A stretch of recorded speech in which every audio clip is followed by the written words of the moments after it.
Mag-unwrap tag parcel guys.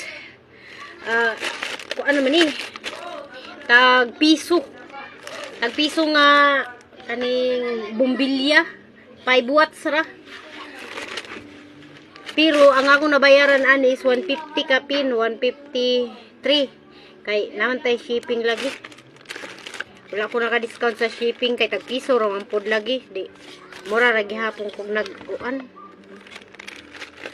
So 5 ni kabuok ato ang kuanan kay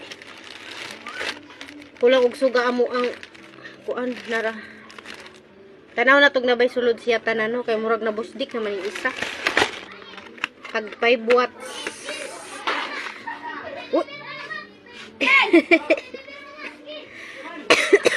Ay. Ang ginawa ko. Di man ni maotong kuan. Katong pag-iana nimo musiga. So, i-try na to kung kusog ba siya musiga. Maning isa na lugpit na. Yan nila kagagmaya. Kusog ba ka ni musiga, no? So, isa, duha, tulo.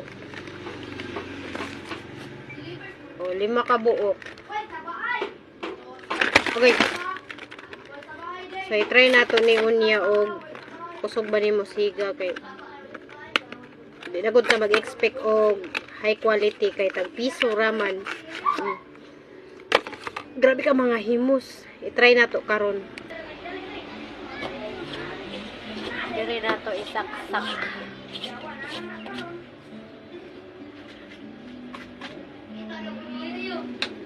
Oy.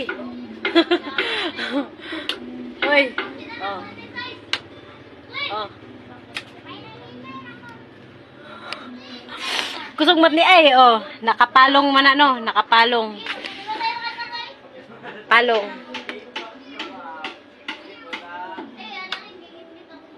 Ay, grabe.